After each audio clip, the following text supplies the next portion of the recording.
اللہ تعالیٰ آپ کی عزاداری اپنی بارگاہ میں قبول فرمائے۔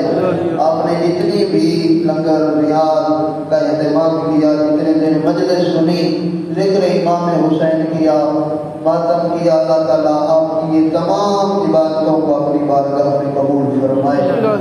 یہ 2 مہینے انسان کے لیے ایک تمرین تھے، کوشش تھی کہ انسان خطبہ علماء کو جب سنتا تھا، ان 2 مہینوں کے اندر انسان کے لیے یہ سیکھا ہے کہ ہمیشہ حق کا ساتھ دینا ہے اور ظلم اور ظالم کے خلاف رہنا ہے۔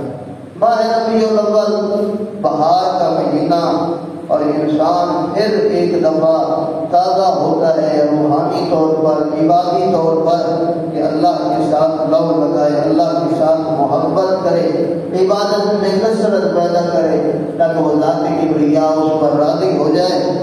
اور اسی طرح ماہ ربیع الاول میں بہت ساری مناسبتیں ہیں، اور بلاخص آج 1 ربیع الاول تاریخ کے اوراق کے اندر آج کا دن بڑا مصیبت والا دن ہے کہ جس دن پاک پیغمبر کی رحلت ہوئی۔ بعد از رحلت کتنے ہی مدینے والے افراد آئے اور امیر المومنین سے بیعت لینے کے لیے، اور گھر پر حملہ کیا، آگ لگائی گئی اور جناب سیدہ پہ ظلم کیا گیا۔ دیکھیے، ہر واقعے کے پیچھے اسباب ہوتے ہیں، ایسا نہیں کہ پھر فور وہ واقعہ پیش آ جائے، اس کے اسباب ہیں۔ میں آپ کی خدمت میں کچھ عرض کرنا چاہتا ہوں، توجہ کیجیے کہ حق بیان کرنا ہمارا حق ہے۔ ہر مذہب کا، ہر فرقے کا حق پہنچتا ہے وہ اپنے حقائق کو بیان کرے، اپنے مقدسات بیان کرے، اپنے مقاصد بیان کرے، اپنا عقیدہ بیان کرے۔ ہمیں بھی حق ہے کہ ہم اپنے نوجوانوں کو اور بزرگوں کو دہرایا جائے تاکہ انسان، اس کی روح انسان کی تازہ ہو جاتی ہے جب وہ تاریخ کے اوراق میں لکھے ہوئے واقعات کو سنتا ہے۔ بعد وفات پیغمبر انتخاب خلیفہ کا مسئلہ، یہ بہت بڑا مسئلہ ہے، امت رسول اللہ میں اختلافی مسئلہ ہے۔ توجہ کیجیے گا، شیعہ عقیدہ کے نظریے کے مطابق کہ شیعہ اس اعتقاد کے مالک ہیں کہ وہ کہتے ہیں جس طرح رسول اور نبی باذن اللہ ہوتے ہیں، اللہ کی طرف سے ہوتے ہیں، اسی طرح امام اور نبی کا خلیفہ بھی باذن اللہ ہوتا ہے۔ اسی کی مثال قرآن میں حضرت موسیٰ اور ہارون کی دی کہ جب حضرت موسیٰ کو حضور پہ تشریف لے کے جا رہے تھے اللہ سے راضیات کے لیے، اپنا جو خلیفہ منتخب کیا وہ باذن اللہ حضرت ہارون علیہ السلام کو کر کے گئے تھے۔ بعد رحلت پیغمبر امیر المومنین اور کچھ اصحاب تجہیز و تکفیر میں مشغول ہو گئے، اور بہت سارے اصحاب بنی سقیفہ میں اکٹھے ہو گئے۔ سقیفہ ایک صاحبان کو کہتے ہیں جہاں پر چھاؤں کی جگہ ہوتی ہے، وہاں پر یہ مدینے والے اکٹھے ہوتے تھے، فیصلے کرتے تھے، کسی کا جھگڑا ہو جاتا تھا، کوئی مسئلہ ہوتا تھا تو وہاں پہ اکٹھے ہوتے تھے۔ جیسے ہی رحلت پیغمبر ہوئی، فوراً اصحاب یعنی مہاجر و انصار، مہاجر جو مکہ سے آئے ہوئے تھے، انصار جو مدینے والے تھے، اکٹھے ہوئے بنی سقیفہ میں اور آپس میں جھگڑنے لگے اس بات پر، ایک یہ کہ مدینے کا حاکم کون ہونا چاہیے۔ پہلے مدینے کا حاکم پیغمبر اکرم تھے، اب مدینے کا حاکم کون ہونا چاہیے۔ اسی مسئلے کے بیچ میں کچھ افراد نے کہا صرف مدینہ نہیں بلکہ رسول اللہ کا خلیفہ کس کو ہونا چاہیے۔ یہ بہت بڑا مسئلہ تھا، ایک صرف علاقے کی نمائندگی کرنا، خلافت کے علاقے کی کرنا، ایک علاقے کی خلافت کو سنبھالنا یہ شاید کم ہو، لیکن ایک امت اسلامی کو اپنے ماتحت کرنا یا رسول اللہ کا خلیفہ بننا یہ بہت بڑی بات تھی۔ مہاجر و انصار اکٹھے ہوئے اور اپنے اپنے فضائل پڑھنے لگے۔ کسی نے کہا ہم سب سے پہلے اسلام لانے والے تھے، ہم نے سب سے زیادہ قربانیاں دی، ہم نے سب سے زیادہ مال خرچ کیا۔ اب انصار کی باری ہے، انصار کہنے لگے تمہارے پاس تو کچھ بھی نہیں تھا، تم جب آئے تھے روٹے ہوئے تھے، نہ مال تھا، نہ مکان تھا، نہ کوئی بچے تھے، نہ اولاد تھی، کچھ بھی نہیں تھی، ہم نے تمہیں سہارا دیا، جگہ دی، تمہیں نام بات بتا دیا، آج تم ثروت مند ہو، بات رکھنے والے ہو، حق کے خلافت ہمیں حاصل ہے، چاہے وہ مدینے کی گورنری ہو، مدینے کی خلافت ہو، یا رسول اللہ کا خلیفہ ہونا، یہ ہمیں حق حاصل ہے۔ دیکھیے 18 ذی الحج اس دن پیغمبر اکرم یہ بات کر رہے ہیں، من کو تو مولا فہد علی المولا، اور بار بار امیر المومنین کی وصایت اور وسیع ہونا اور خلیفہ ہونا، وزیر ہونے کی بات کر رہے ہیں۔ کیسے حالات ہو گئے تھے ان افراد کے، ان اصحاب کے، کہ جتنی جلدی رسول اللہ کا یہ فرمان بھول گئے۔ بہرحال جو اسباب تھے وہ تاریخ کے اندر موجود ہے کہ کون سے افراد تھے جو زبردست یہ کام کرنا چاہتے تھے۔ جیسے ہی بات بڑھتی گئی، جھگڑا بڑھتا گیا، فوراً خلیفہ ثانی حضرت عمر آئے اور انہوں نے حضرت ابوبکر کے ہاتھ میں ہاتھ رکھ کے کہا کہ آپ میرے امیر ہیں اور رسول اللہ کے خلیفہ ہیں۔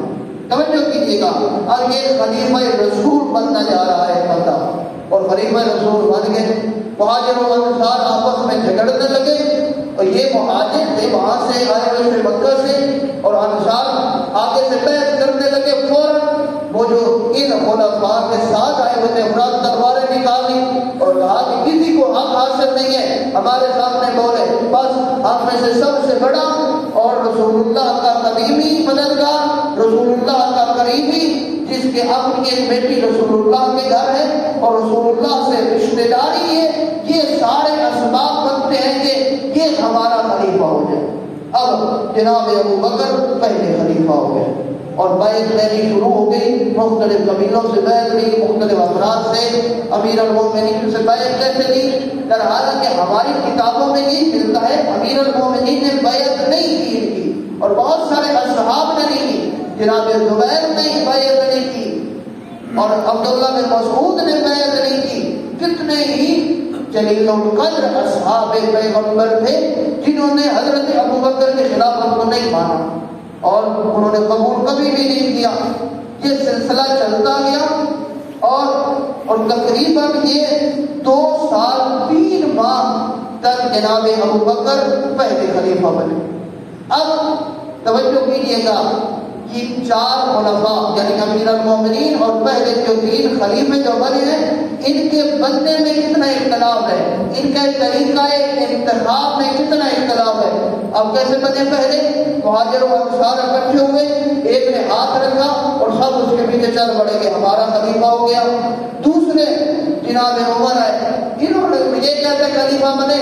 حضرت ابوبکر 2 سال 3 مہینے گزارنے کے بعد بیمار ہوئے، جانے لگے، کہنے لگے اب میں دنیا چھوڑوں، میرے بعد اس امت اسلامیہ کو سنبھالنے والے اور رسول اللہ کے خلیفہ حضرت عمر ہو گئے۔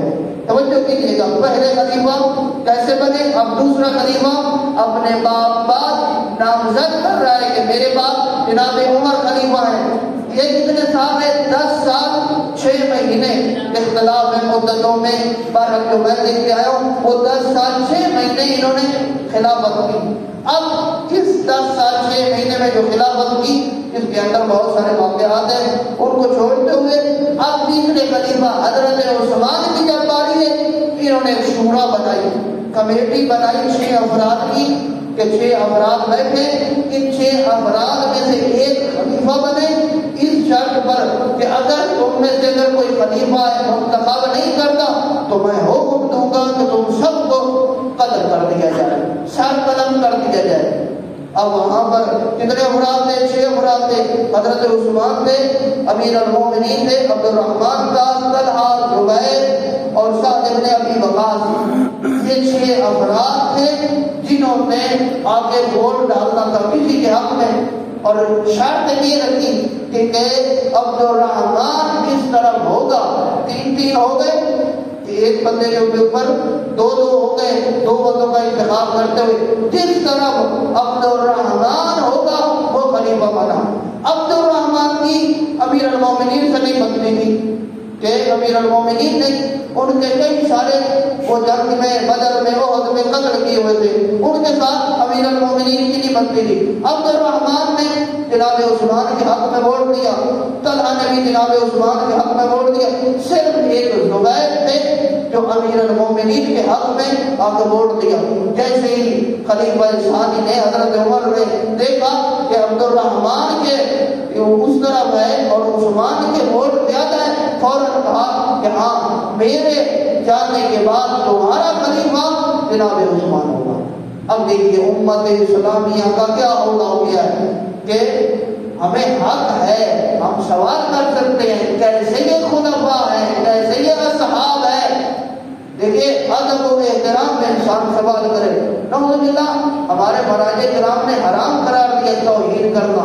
سوال بنتا ہے یہ کیسی خلافت ہے، یہ کیسا انتخاب کرنا ہے کہ پہلے والے اصحاب اکٹھے ہوتے ہیں، پہلے کو جناب خلیفہ بناتے ہیں، جب دوسرے کی باری آتی ہے پہلے والا دوسرے کو نامزد کرتا ہے، جب تیسرے کی باری آتی ہے تو 6 رکنی کمیٹی باندھتے شورا کا انتخاب کرتے اور حضرت عثمان خلیفہ بن جاتے ہیں۔ اور یہ تقریباً کتنے سال 11 سال اور 11 مہینے خلافت کو سنبھالا، یہ حال ہوا۔ اور اس عرصے کے گزرنے کے بعد جب ان کو قتل کر دیا گیا اور پھر امیر المومنین کے دروازے پہ کیسے خلافت گئی، سارے مدینے والے اکٹھے ہوئے اور کہا کہ ہمارا خلیفہ علی ہے۔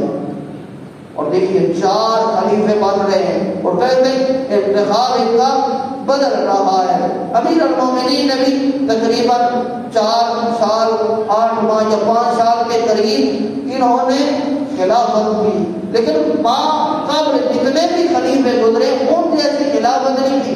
سب سے پہلے امیر المومنین نے کیا کیا، وہ افراد جو گزشتہ خلیفوں کے بنائے ہوئے تھے، جیسے کہ جزیر کباب شام میں تھا اور مدینے کے اندر جتنے بھی ان کی طرف سے نامزد کیے تھے، بصرہ کا گورنر تھا، کوفہ کا گورنر تھا، امیر المومنین نے سب کو معزول کیا اور وہ افراد جو رسول اللہ کے سچے صحابی تھے، امیر المومنین کے ساتھ چلنے والے تھے، جن کے اندر حب امیر المومنین تھی، جو حقیقی معنی میں شیعہ تھے اور وہ حکومت چلانا چاہتے تھے، امیر المومنین نے ان کو نامزد کیا کہ آپ جائیں اور جا کر وہاں کی گورنری کو، وہاں کی حکومت کو سنبھالیں۔ دیکھیے ان خلفاء نے جو کام کیا، اور آج بھی یہی نظریہ ہے کہ آج اہل سنت سے جا کے پوچھیں آیا ہمارے جو صدر بنتا ہے، وزیر اعظم بنتا ہے، اس کے خلاف بغاوت کرنا جائز ہے یا ناجائز ہے؟ جو اہل سنت کا نظریہ وہ کہتے ناجائز ہے، اور پہلے خلیفہ کی طرح کہ جناب پہلے خلیفہ حضرت ابوبکر کے مقابلے میں آنے والا بھی وہ فاسق ہے، وہ فاجر ہے، وہ قتل کے لائق ہے، اسی طرح دوسرے خلیفہ، تیسرے خلیفہ، لیکن جب چوتھے خلیفہ امیر المومنین کی باری آتی ہے تو کہتے ہیں اجتہادی غلطی ہو گئی۔ ان کی اجتہادی انہیں سمجھ نہیں لگی کون حق پہ کون باطل ہے۔ ایک طرف صحابی رسول امیر المومنین ہے، دوسری طرف یزید کا باپ ہے، دونوں سے اجتہادی غلطی ہو گئی۔ ہم نہیں کہہ سکتے کہ وہ فاسق ہے اور وہ یوں ہے، بلکہ یہ کہیں کہ دونوں سے غلطی ہو گئی، نعوذ باللہ۔ دونوں نے لڑائی کی اور یہ اللہ جانے اور ان کا فیصلہ جانے۔ یعنی پہلے 3 خلیفے کے وقت جب بھی کوئی 3 خلفاء کے سامنے آتا ہے، انہیں یہ فاسق ثابت کرتے ہیں، فاجر ثابت کرتے ہیں، گناہگار ثابت کرتے ہیں۔ جیسے ہی امیر المومنین حضرت علی کی باری آتی ہے تو کہتے ہیں جناب نے کیا صحابہ پیغمبر نے ان کا آپس میں جھگڑا ہو گیا، ٹھیک ہے، ہم ان کے اندر کچھ نہیں کہہ سکتے، ٹھیک ہے، ایک ہی اجتہادی غلطی ہوگی۔ لیکن یہ جو 30,000 40,000 50,000 افراد تک تاریخ والوں نے لکھا ہے کہ امیر المومنین اور یزید کے باپ کے ساتھ جو جنگ ہوئی معاویہ کے ساتھ، اس میں اتنے افراد جو مارے گئے، ان کا خون کیا بنے گا، کس کی گردن میں جائے گا؟ کہ جناب عمار یاسر کی شہادت، اس کا خون کس کی گردن پہ ہے؟ امیر المومنین کی گردن پہ ہے یا معاویہ کی گردن پہ ہے؟ کوئی بندہ یہ نہیں کہہ سکتا کہ امیر المومنین کی گردن پہ ہے، کیونکہ امیر المومنین کے بارے میں رسول اللہ نے خود فرمایا تھا کہ کہ علی حق کے ساتھ ہے اور علی حق کے ساتھ اور حق علی کے ساتھ ہے. اور اسی طرح پھر حضرت ام المومنین نے جو جنگ کی جنگ جمل اونٹنی کو کہا جاتا ہے اونٹ کو کہ حضرت اونٹنی پہ سوار ہوئی اور مکہ میں آئی اور جناب عثمان کی قتل کے بعد انہوں نے عالم مظلومیت سے عثمان بلند کیا, کہا کہ عثمان مظلوم مارا گیا ہے اور ہمیں اس کا انتقام لینا چاہیے. فوراً عدم جہاد بلند کیا, بصرہ و کوفہ کے افراد کو اکٹھا کیا. محمد ابن ابی بکر جو امیر المومنین نے ابو بکر ایک بیٹا دیا جس کا نام محمد ابن ابی بکر تھا, اپنے گھر میں رکھا, اسے پالا حسن و حسین کی طرح. انہیں حکم دیا کہ جاؤ اپنی بہن جناب ام المومنین کو سمجھاؤ, کہاؤ کہ جنگ نہ کرو, تم رسول اللہ کی بیوی ہو, یہ تمہارے لیے اچھا نہیں ہے میدان جنگ میں آنا, یہ مردوں کا کام ہے, انہیں خود فیصلہ کرنے دو. لیکن وہ ام المومنین نہیں مانی. ان کے اطراف میں جتنے افراد تھے انہوں نے کہا نہیں, ہم علی سے مقابلہ کریں گے, ہم امیر المومنین علی بن ابی طالب سے کہیں گے کہ ان افراد کو قتل کرو, ان افراد کا انتقام لو, ان سے انتقام لو جنہوں نے حضرت عثمان کو قتل کیا. امیر المومنین نے کہا ٹھیک ہے, تم جو استغاثہ بلند کر رہے ہو اور کہہ رہے ہو کہ بار بار تو عثمان کے خون کا قصاص ہونا چاہیے, میں دوں گا, لیکن حکومت کو تو مضبوط ہونے دو. جب مضبوط ہو جائے گی پھر اس کے بعد دیکھا جائے گا کون قاتل ہے, کون کس کا قصاص لیتا ہے. لیکن نہیں, وہ جناب محترمہ نہ مانی اور میدان جنگ میں آ گئی اور امیر المومنین کے ساتھ جنگ کیا. اور جب جنگ ہوئی ہے کتنے افراد قتل ہوئے, اس کی طرف سے بھی امیر المومنین کی طرف سے بھی. اور امیر المومنین نے اپنے اصحاب کو حکم دیا جاؤ اس اونٹنی کے پاؤں کاٹ دو, جب تک یہ اونٹنی کھڑی ہے یہ لوگ ہمارے خلاف جنگ کرتے رہیں گے. ایک صحابی گیا اور اس نے اونٹنی کے پاؤں کاٹے, فوراً اونٹنی جیسے گری, جنگ ختم ہو گئی. اب امیر المومنین کی دیکھیں کسان اور امیر المومنین کا دیکھیں کتنا حوصلہ بلند ہے. یہ خاتون کتنے افراد کو ساتھ لے کے آئی ہے اور کتنا جنگ کو جدال ہوا ہے, قتل و غارت ہوئی ہے, لیکن امیر المومنین کا اخلاق دیکھیں, ان کو باعزت و بااحترام مدینے پہنچائے. یہ یعنی ان ربیع الاول کے اور یہاں سے ہی یہ سارا سلسلہ شروع ہوا تھا. اور اسی طرح پھر امیر المومنین کے زمانے میں جنگ وہ نہروان ہوئی, اور وہ کس کے خلاف ہوئی, وہ ان افراد کے خلاف ہوئی جنہوں نے جنگ صفین میں نیزوں پر قرآن بلند کر دیا اور کہا کہ نہیں ہم اس کے خلاف نہیں لڑتے. کیسے بلند کیا؟ جنگ صفین چند فاصلوں پر مالک اشتر یزید کے باپ کے خیمے کے قریب پہنچ گیا تھا. فوراً وہاں کے اس فوج کے افراد نے جلدی اپنے نیزوں پر قرآن بلند کر دیا اور کہا لا حکم الا للہ, اللہ کے حکم کے خلاف, اللہ کے حکم کے علاوہ کوئی کسی کی بات نہیں سننی چاہیے. یعنی کہنے کا مقصد تھا اب قرآن ہمارے درمیان فیصلہ کرے گا. اور فیصلہ کیسے ہوا؟ ابو موسیٰ اشعری جیسا شخص کو معین کیا گیا, ادھر سے عمرو عاص کو معین کیا گیا, اور عمرو عاص اتنا چالاک انسان تھا, اس نے ابو موسیٰ اشعری کو کہا کہ تم پہلے علی ابن ابی طالب کی معمولی کا حکم دو اور پھر یزید کے باپ کی معمولی کا حکم دو, پھر میں جاؤں گا. اور جب ابو موسیٰ اشعری آیا اس نے کہا کہ میں جناب دونوں کو خلیفہ نہیں بناتا, میں یہی مانتا ہوں ہم سب آپس میں بیٹھتے ہیں کسی تیسرے چوتھے کو خلیفہ بناتے ہیں. لیکن عمرو عاص جب آیا اس نے کہا یہ تو پاگل ہے, اس کو تو سمجھ نہیں ہے, امت اسلامی میں اتنا بڑا اختلاف ہو گیا, امت اسلامی آپس میں لڑ رہی ہے اور یہ دونوں کو معلوم کر رہے ہیں. میں نہیں معلوم کرتا بلکہ میں علی کو معلوم کرتا ہوں اور معاویہ کو اس امت کا خلیفہ بناتا ہوں. جیسے یہ کام کیا فوراً اتنے ہی افراد جنہوں نے امیر المومنین کو روکا تھا جنگ صفین کے اندر کہ ہم نے جناب ان کے خلاف نہیں لڑنا, یہ قرآن سامنے لے کے آئے تھے, انہوں نے کہا ہم توبہ کرتے ہیں, آپ بھی توبہ کرو. امیر المومنین کو کہا, امیر المومنین نے کہا میں نے تو کوئی گناہ نہیں کیا, تم لوگوں نے مجھے مجبور کیا تھا جنگ روکنے کا, حالانکہ چند ہی قدم کا فاصلہ رہ گیا تھا کہ امیر شام کا جناب یہ سارا کا سارا مسئلہ ختم ہو جاتا. لیکن نہ مانا.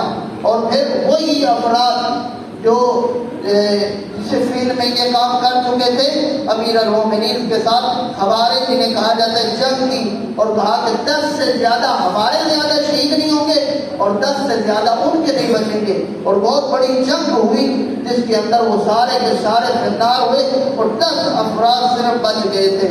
اور یہ ایک تاریخی پس منظر ہے جو ہمارے نوجوانوں کو پتہ ہونا چاہیے کہ ہم جو شیعیان علی ہیں اور یہ جو خلافت کا سلسلہ چلا ہے بعد رسول اللہ، ہم امیر المومنین کو خلیفہ بلا فصل کیوں مانتے ہیں اور وہ لوگ کیوں اپنے وہ 3 خلفاء کو مانتے ہیں اور چوتھے پر امیر المومنین کو مانتے ہیں. یہ ایک مختصر سا تعارف تھا آپ کی خدمت میں عرض کیا کہ اس طرح یہ خلافت کا سلسلہ چلا اور امیر المومنین تک یہ خلافت پہنچی. اللہ کی بارگاہ میں دعا ہے خالق کائنات ہمیں امیر المومنین کی سیرت پڑھنے اور اس پہ عمل کرنے کی توفیق عطا فرمائے. بسم اللہ الرحمن الرحیم.